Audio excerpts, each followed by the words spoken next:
Salut, ça fait un petit moment qu'on s'est pas vu. Donc là, tu vas voir pendant 15 minutes un témoignage de Doc Jamel, la légende. Et on se retrouve à la fin parce que j'ai un petit message à te faire passer par rapport à son camion. Salut. On est parti pour une petite présentation de toi déjà. Allez, mais soyons fous. Eh bien, je m'appelle Jamel et j'ai une petite femme, Kélo avec la petite pour l'instant. On avait une semaine de vacances en Espagne. On a eu un bon prix par le boulot de ma femme. C'était tout en bas de l'Espagne, vers Almeria, je sais pas si tu vois où c'est. Donc vraiment, limite, c'est là où il y a les ferries pour partir au bled, quoi. Je suis sur la base break chargée. Allez, montez les neveux. Juste un instant que je mette sur le toit la grosse malle bleue. Tu vois, donc c'est vraiment tout en bas, quoi. On a dit, on y va. Et après, on s'est dit, on y va comment? Quand on a une petite qui avait tout juste 2 ans. Et on s'est dit, bon voilà, j'ai pas le gilet jaune, mais bon, rapport à l'argent, partir en avion, c'était un peu compliqué. En plus, c'était au dernier moment parce qu'on a eu la réponse un mois avant. Donc forcément, les billets d'avion très très chers. Après, on a la familiale, donc c'est une Peugeot 407 break qui marche relativement bien. Mais ça nous aurait obligé à faire des stops, donc louer un hôtel sur le chemin, parce qu'il y avait 1200 bornes, je sais plus exactement, de dizaines d'heures, il nous disait, donc c'était pas jouable. Donc on s'est dit, après, j'avais dans la tête faire un camion aménagé pour les week-ends, pour ci, pour ça. Un Ford Transit rehaussé, rallongé, donc bon là je suis assis, mais sinon rapport à la bête, je suis 1,93 m. Ah oui, tu peux te mettre debout pour qu'on se rende compte. Voilà, 1,93 m, je suis juste, il faut pas que je saute, quoi. Mais c'est pour ça que je me coupe les cheveux, voilà. Et madame est aussi 1,84 m. Donc on ne pouvait pas se permettre de se balader dans un trafic. Et donc ouais, l'occasion s'est présentée dans le sens où ce gros camion là, qui est un ancien camion d'un domaine SNCF. Avant de descendre du train, assurez-vous de n'avoir rien oublié à votre place. Je confirme, parce qu'une fois j'avais oublié mon sandwich sous le fauteuil. Alors écoutez la dame, elle est vachement balèze, elle connaît tous les trains par leur prénom. Pas de contrôle technique, il n'était pas encore assuré, la carte grise, il y en avait une de retard parce que le pote l'avait pas faite, parce qu'il dit moi je le laisse sur le terrain, donc pour l'instant c'est compliqué, donc ça a été un peu compliqué la carte grise quand on a 2 de retard. Et donc ce camion on l'a récupéré après donc 7 ou 8 ans d'inactivité, quoi, il bougeait pas, il n'avait pas bougé du tout pendant 8 ans. Il est resté sous un chêne. Un beau chêne, hein, mais du coup, limite, il y avait des cèpes sur le toit, quoi. Voilà. Il y avait la boîte de vitesse, donc les vitesses passaient plus. Et donc c'était effectivement que l'embrayage qui était mort de chez mort, mais le disque, c'était de la poussière, quoi, dedans. Il restait le disque au milieu, les ressorts partout, enfin c'était un chantier, quoi. Quand on a fait tomber la boîte, c'était Bagdad dedans. Donc c'est normal que les vitesses passaient plus. Et suite à ça, 7 ans ou 8 ans d'inactivité, donc du coup, distribution à faire. Donc ça, je te donnerai des petites photos, j'en ai, mon chantier. Le démontage devant où il n'y a plus rien, il reste que les feux pour faire la distrie, enfin voilà. Donc on a fait la distrie, l'embrayage, un peu de nettoyage, faut pas se mentir. Nettoyer, balayer, astiquer, caser toujours pépon. Et après, à partir de là, donc il était roulant. Donc cool, du coup on s'est dit c'est bon, quoi, c'est gagné, quoi. Et puis là tu regardes ta montre et puis tu dis ah bah ouais, mais là on est le 31 juillet et on part le 10. Donc comment on fait? Donc dès que j'ai eu le camion à la maison qui roulait, j'ai commencé à taper dedans. Mais à taper dedans, ça c'était un véhicule de chantier. Donc j'avais un plancher en bois avec du graillou dessus. J'avais la roue de secours qui était vissée dans le panneau. C'était un camion de chantier, quoi, ni plus ni moins, ni plus ni moins. La SNCF, ça bosse. Le train va entrer en gare. Éloignez-vous de la bordure du quai. Pourquoi que tu parles lentement comme ça? T'as un escargot dans la langue?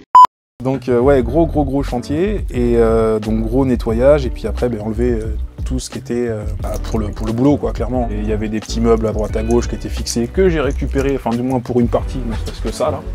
Là où tu es assis, c'était une banquette 3 places qu'il y avait ici, plus les 3 places devant.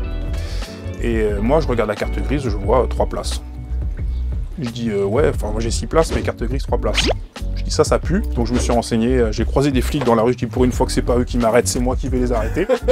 hop, j'ai 2-3 questions, et je leur demande, je leur dis voilà, je leur explique, un camion, j'ai 6 places, carte grise 3, j'ai une banquette derrière, Mais c'est pas un truc qui a été bricolé, on voit que c'est un truc qui a été fait par des professionnels, quoi. Si vous avez des ceintures, je dis non, j'ai pas de ceinture. Il me dit ah non, jouez pas parce que si vous faites attraper avec 6 personnes dedans, vous êtes pas bon, quoi. Même l'assurance en cas d'accident, enfin vous êtes pas pris en compte, etc. Je dis ok, allez, sinon j'ai pas le temps de batailler, là, bon, je l'ai arraché. Pas de from frelouche. J'avais pas le temps pour toutes ces conneries, donc c'était vraiment l'utile. Repartir sur une base propre et il y avait plus rien, quoi. Il y avait juste la tôle. La tôle partout, du sol au plafond, il y avait plus que la tôle.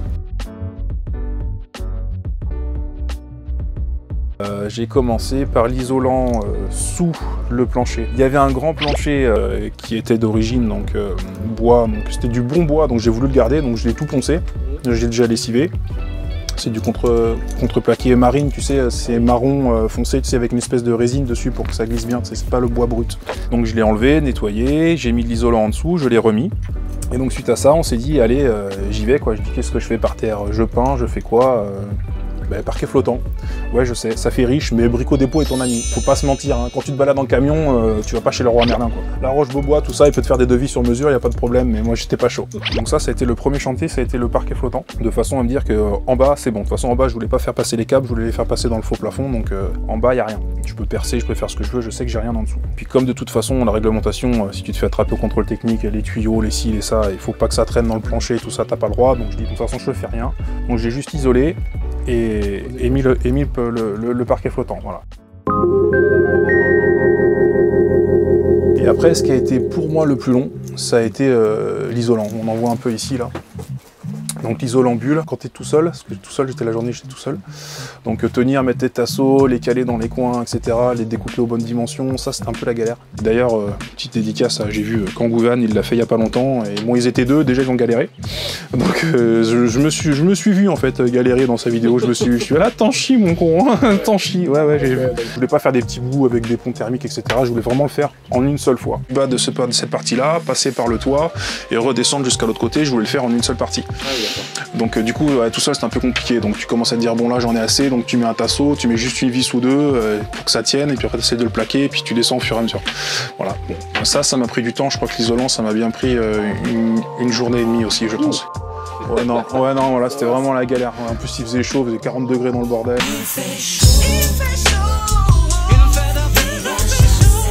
C'était vraiment terrible. Je supporte pas la chaleur, hein. Je suis un fake, je m'appelle Jamel mais j'aime pas la chaleur. Je suis un escroc. Ma femme me dit t'es un escroc. Donc là on était déjà à 3 jours je pense, dans les calculs c'est ça, 3 ou 3 jours et demi. Et après j'avais une espèce de papillote. En gros c'était une papillote, c'était de la bulle, c'était de l'alu partout. Et donc quand ma femme rentrait le soir, elle fait ah ouais, c'est beau. Tu sais qu'il reste 6 jours? Ouais, t'inquiète, ouais, c'est bon, je gère. Bon, essayez de pas la faire flipper, mais ouais, je gère, t'inquiète. M'en parlait pas trop le soir, elle se disait bien, ouh, ça sur le sapin, cette affaire, mais bon. On s'est pas fâché.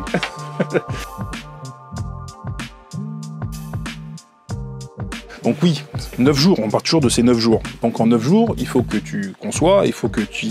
Je sais que je suis pas équipé, mais il faut y réfléchir un peu. Donc ça, en général, ça se passait la nuit.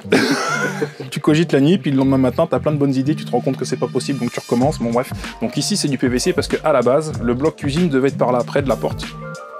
Et quand j'ai commencé à aménager le camion, et je me suis vite rendu compte que si je voulais avoir un lit dans ce sens-là, parce que comme on est grand, on peut pas le mettre dans la largeur, c'est pas possible. Donc du coup, je me suis dit, on va partir le lit dans l'autre sens, tant pis. Le bloc cuisine, c'était plus sa place. Donc je me suis dit après, bon, je le mettrai au fond, et puis quand on fera la bouffe, et j'ouvrirai les 2 portes derrière, et puis finalement, ça sera mieux, quoi. Mais j'avais déjà commencé à faire le lambris PVC. Donc du coup, je l'ai laissé, parce que pareil, rapport au temps, j'ai plus le temps de faire marche arrière, quoi. J'avais acheté qu'un paquet de lames PVC, parce que ça coûte un œil, par contre, même chez Brico Dépôt. Un rein, un œil, un bras, tout ce que tu veux. C'est très cher. Donc du coup, je me suis dit, allez, je le laisse, tant pis, et puis je continue après avec donc ce système-là de MDF que j'ai pu... Les rainures pouvaient s'adapter l'une dans l'autre, j'avais déjà regardé. Donc du coup, je suis reparti, et quand j'ai mis ma dernière lame de PVC, je suis parti avec le MDF direct. Et je suis allé jusqu'au bout, et une fois que je suis arrivé au bout là, j'ai fait pareil de l'autre côté. Donc là, les découpes de la fenêtre, etc., c'était un peu compliqué. Il a fallu que je fasse des montants qui s'adaptent pareil. Le camion n'est pas droit, comme il est en forme de poire, comme j'ai dit tout à l'heure. Rien n'est droit, donc il fallait vraiment faire des découpes un peu à la con. Et donc une fois que j'ai fait ça, je me suis rendu compte que j'étais allé très vite. Mais très vite, trop vite. Trop vite. C'est que je me suis dit, ma batterie, elle est posée là-bas. Mais les câbles, ça marche pas en Wi-Fi. Oui. Je les avais oubliés dans l'équation. Je savais qu'il fallait que je les passe, mais je suis allé tellement vite que je les ai pas passés. Donc là, j'ai récupéré une aiguille, donc c'est un, tu sais, pour passer des câbles, une aiguille. Et j'ai passé tous mes câbles avec l'aiguille. Je m'en suis rendu compte quand j'en étais là. Et il fallait que je passe les câbles jusqu'à l'autre bout. Une fois que les câbles étaient bons, j'ai pu fermer. On doit être ouais, 4 jours, entre 4 et 4 et demi, je pense, je sais plus trop. J'ai vécu, mais vraiment une vie compliquée pendant 10 jours, c'était compliqué.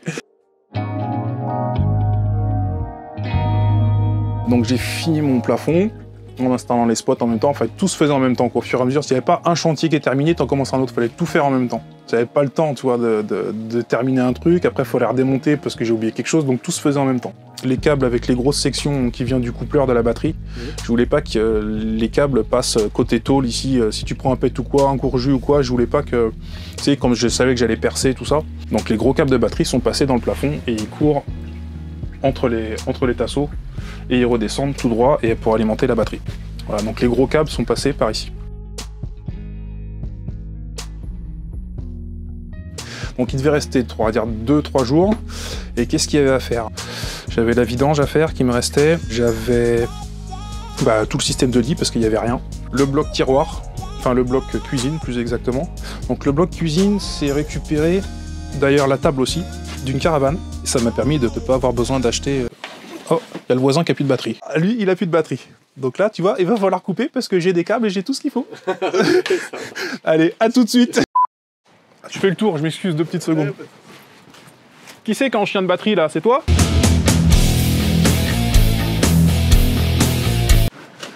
Tu veux que je t'aide ou quoi? T'as ce qu'il faut?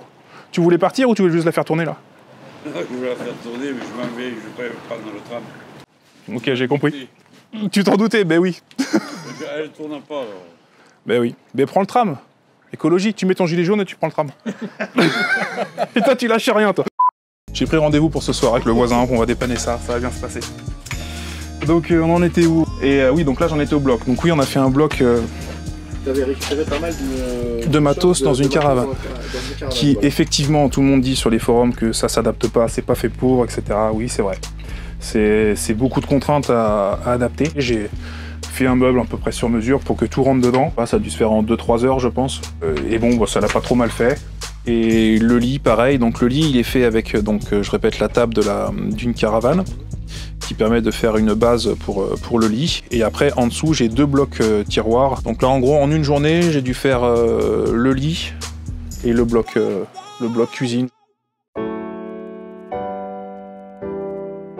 Ce meuble-là, qui vient aussi de la même caravane, c'est les éléments hauts en fait, il me fallait pour tout ce qui est vaisselle, tout ça, parce qu'après en termes de rangement, mis à part les 2 blocs sur lesquels on est assis, j'ai pas de rangement, pas plus que ça quoi. Là c'est les bidons, tout ça c'est plein en fait, c'est les bidons de flotte, là c'est le frigo donc t'as pas de place. Bon là des tendeurs pour récupérer un peu de place, fixer donc tout ce qui est chaises, etc. Et donc là j'ai un gros compartiment aussi, c'est l'ancien meuble du camion que j'ai récupéré du chantier, qui m'a permis de mettre en bas la batterie, et donc au-dessus j'ai mis 2 étagères. C'est un gros rangement un peu fourre-tout pour rien de fragile, donc tout ce qui est les tentes, les trucs comme ça. Et oui, il y a aussi une partie que j'ai oubliée, alors ça je me rappelle plus quand est-ce que je l'ai fait, ça devait être au tout début.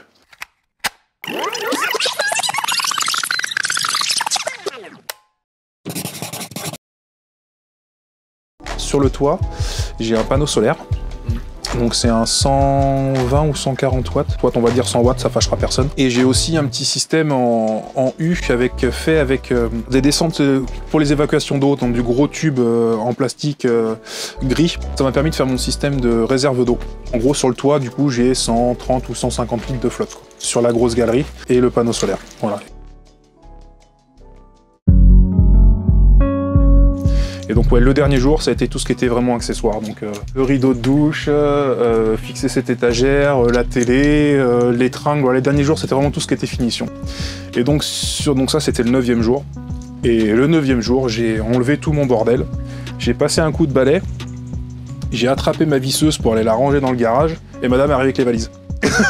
Ça s'est fait comme ça, mais vraiment, ça s'est vraiment fait comme ça. On a mis un coup de clé, on est parti, voilà, j'avais encore de la sueur comme ça, et on est parti quoi. Donc avis à tous les motivés, hein, c'est possible, aménagement en 9 jours, partir en famille avec le camion. Ouais, c'était une grosse contrainte ça, enfin une contrainte non, parce que Je l'aime ma fille, hein, mais une gamine de 2 ans dans un camion sur un périple de 3000 bornes, c'est pas un camping-car quoi, clairement. C'est pas séparé, enfin voilà, c'est compliqué. Mais après, enfin, elle a adoré quoi. On a des photos magiques qu'on n'aurait jamais pu faire autrement qu'en camion. Des endroits, ouais, des coins perdus, parce que forcément, comme on est parti en camion, c'était bien le but.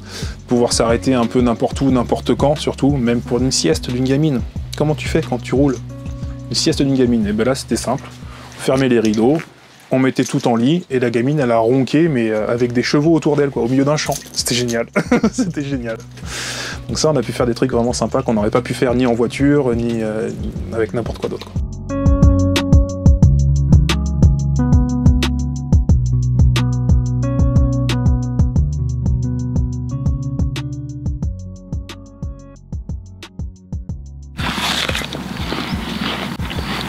J'espère que cette petite vidéo t'a plu. Il y a plein d'autres astuces que Doc Jamel m'a donné, que je te donnerai dans une autre vidéo et qui pourront t'aider. Je voulais juste te dire que... Étouffe, parce que je vais arriver à la fin de la vidéo.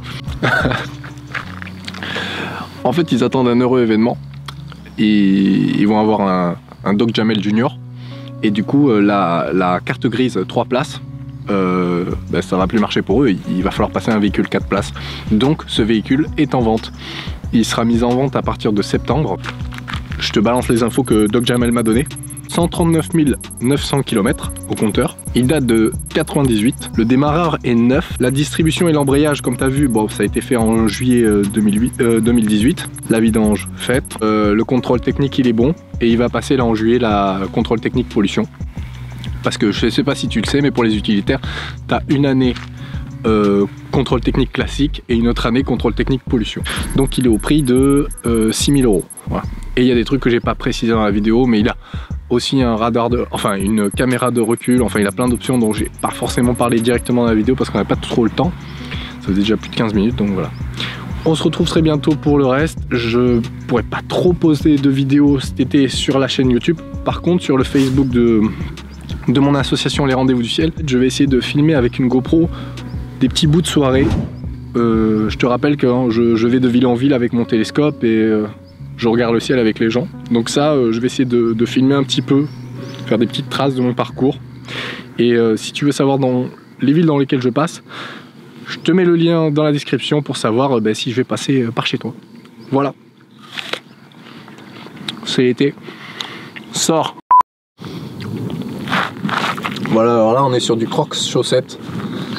Là je pense que Karl Lagerfeld, il se retourne pas dans sa tombe, là il fait l'éolienne. Team Crocs.